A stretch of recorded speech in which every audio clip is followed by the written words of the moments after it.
جازیزانم لەگەڵ قەیرانی دارایی و ئاسایشی لە هەرێمی کوردستانی عێراقدا کێشە و گرفتە سیاسیەکانی ناوخۆی هەرێمەکەش بەردەوامن کە زیاتر لە دۆسەی پۆستی سەرۆکایەتی هەرێم و هەموارکردنەوەی دەستوری هەرێمەکەدا خۆی دەبینێتەوە.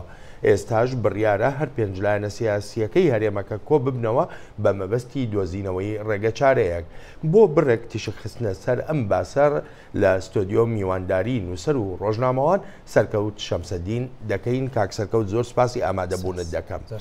تەواوی مەسەلەکە لە هەرێمی کوردستانی عێراقدا کەوتۆتە سەر شتێک کە پێی دەڵێن سازان. بەڕای جەنابێت لەم هەلومەرجەدا دەرفەتێک بۆ سازان ماوە؟ کاک بەڵام پێش وەڵامی ئەو پرسایی تۆ بدەمەوە. ئەم بابەتە لە ڕاستیە تاقیکردنەوەیەکی یەکجار قورسە بۆ پرۆسی دیموکراسی لە کوردستانە. ئەم بابەتە پەیوەندی ئەومان پێڵەیە کە ئەم هەرێمە باوەڕی بەوە هەیە کە بە هەموو قۆناغەکانی دیموکراسیاتیا پەڕێکە دەستا دەستکردنی دەسەڵاتێکێکە لە بنەماکانی ئەو دیموکراسی باوەڕبوون بە دەستا دەستکردنی دەسەڵات نەگەوەی تەنها بە قسە بوترێت. ئێستا ئەو قۆناغەیە کە بەپێی یاسا ئەبێ دەستا دەستکردنی دەسەڵات ڕووداوەتە لە سەرۆکی ئێستای هەرێمی کوردستانەوە بۆ کەسێکی تر شێوازی هەڵبژاردنەکەی لە پەرلەمانە بیان لە ڕێگەی ڕاستەوخۆ بێت. ئەو بابەتێکی تر ئەتوانن وەکەوەی بەڕێزوت لە ڕێگەی سازانەوە ئەتوانن حیزبەکان کاری لەسەر بکەن. لەبەرەوە ئەگەر ئەمە قۆناغی بە مەرحلەی یەکەمە ئەگەر باوەڕبوون بە دەستا دەستکردنی دەسەڵات هەبێ ئەبێ ئەم مەرحلە تێپەڕێنین و ئامادەکاری بکرێت بۆی کەسێکی نوێ ببێ بە سەرۆکی هەرێم. شێوازی ئەوەی کە کەسەکە چۆن بێ بە سەرۆکی هەرێم لە ڕووی تەکنیکیەوە دەرفەتی ئەوە نەماوە کەسێک ڕاستەوخۆ لە هەڵبژێردرێ ببێ بە سەرۆکی هەرێم. تاکە یەک دەرفەت ماوە ئەوەیە کە لە پەرلەمانەوە کەسێک هەڵبژێردرێ و سیستەمی حکومڕانی لە سەرۆکایەتیەوە یا نیمچە سەرۆکایەتیەوە بگۆڕێ بۆ سیستەمی پەرلەمانی. ئەمەش وەکو ئێستا حیزب سیاسیەکان باسیەکەن بە ڕێکەوتنی هەموو هێزە سیاسیەکانەکرێت ئەبە سازان ئەکرێت بکرێت. لە ڕووی تەکنیکیەوە ئەکرێت ئەو هێزەی کە بەرگری لە مانەوەی ئەم سیستەمەکە بەم شێوەی ئێستا کە بریتە لە پارتی دیموکراتی کوردستان بەبێ ئەویش ئەتوانرێت تێپەڕێ وەکو تەکنیکی. بەڵام لەبەرەوەی دۆخی هەرێمەکە لە ڕووی ئەمنی و لە تا ڕادەیەکیش لە ڕووی دامەزراندنی دامەزراوە گرنگەکانی دیموکراسیەوە جێگەی خۆی نەگرتووە.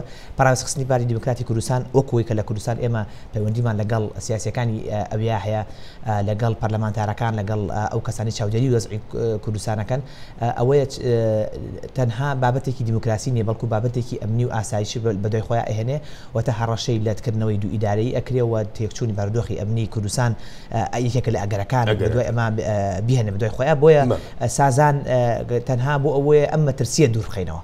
ئەم مەترسیە دوور بکەوێتەوە. بەڵام ئەوەی کە لە نێوەندەکانی هەواڵ باز دەکرێت ئەو کۆبوونەوەی بڕیارە هەر پێنجلایەنەکە بەیەکەوە دابنیشن بیکەن دەگوترێت خودی مەسعود بەرزانی وەکو سەرۆکی پارتی دیموکراتی کوردستان بەشدار نابێت تایدا و هەروەها نەوشیروان مستەفا ڕێخەری بزوتنەوەی گۆڕانیش. ئەمە بەڕای جەنابە کاریگەری نابێ بەسەر ئەو سازانی کە باز دەکرێت. خۆی ئێستا ئەو دووباڵە دروست بووە کە ئەو دوو تەوەجوهەگەی یەکیان ئەوەیە کە نەوشیروان مستەفا و هاوپەیمانەکانی گۆڕان با بڵێن سەرکردایەتیەکەن لەوەی کە باوەڕن بە گۆڕینی سیستەمی بە ئاشکرا وتوانە سیستەمی سیاسی کوردستان هەیە لە سەرۆکایەتی یا نیمچە سەرۆکایەتیەوە بۆ پەرلەمانی و ئەوەشی کە پارتی دیموکراتی کوردستان و خودی بارزانی باوەڕی پێێتی کە خۆی بە ئاشکرا لە چەندین چاپێکەوتنە هەتا لە دەگڵدەنگی ئەمریکاش ئەوتوێتی کە ئەو ویستی ئەوەی هەیە ڕاستەخۆ لای خەڵکە هەڵبژێردەکە لە نزیکترین دەلالەتی ئەمە سیستەمێکی تا ڕادێکی زۆر سەرۆکایەتیە. بەشدار نەبوونی ئەم دوو کەسە ڕەنگە ببێتە هۆی بێئەنجامبوونیکی زۆری ئەم کۆبوونەوەیە. بەڵام لە ڕاستیە بابەتەکە گفتوگۆکردن لەسەر ئەمە تا ڕادێکی زۆر هێندە ئاڵۆز نییە. ئەوەندەی یەکو پێشتر وتم باوەڕبوون هەم بەوە هەیە ئێمە هەرچەندە پڕ ئازار بێ بۆ لایەنگران و هەوادارانی بەڕێز بارزانی لە ڕاستی ئەمە ئەو قۆناغەیە کە دەستا دەستکردنی دەسەڵاتی ڕۆدا و ئەم دیموکراسی ئەم شتە ناخۆشانەشی تایە. ئەمە هەر ئەو شتەمان بیرهێنێتەوە کە لە ڕاستیە لولا دا سیلڤا لە بەرازیل لەو پەڕی شایعە بوو لەو پەڕی جەماوەری بنکەی جەماوەرێک لەو پەڕی فراوانیا بوو لە بەرازیل. بەڵام کە گەشتە سەر ئەوی واز لە دەسەڵات بنە وازی دەسەڵات هێنا و لە کەسێکی تر بووە سەرۆکی بەرازیل هەرچەندە لە پارتەکەی خۆشی بوو. دیموکراسی ئەم بڕیارە ناقورسانەشی تایە. پارتی دیموکراتی کوردستان بە تایبەتی ئێستا لەو مەرحەلایەوە هەوادارانیشی کە باوەڕ بەم قۆناغە بێنن کە بەڕێز بارزانی خۆی دەستپێشخەری لەوا بکە و پارتی دەستپێشخەری لەوا بکە کە ئەمە ئەو قۆناغەیە کە ئەوانە بێ لە بەرداناوانێکی تیادا بکرێت. بەڕێوەبەری سازشەکە لەلایەن پارتی دیموکراتی کوردستانەوە ئەکرێت. ئەی لایەنەکانی تر دەتوانن چ جۆرە سازشێ بکەن؟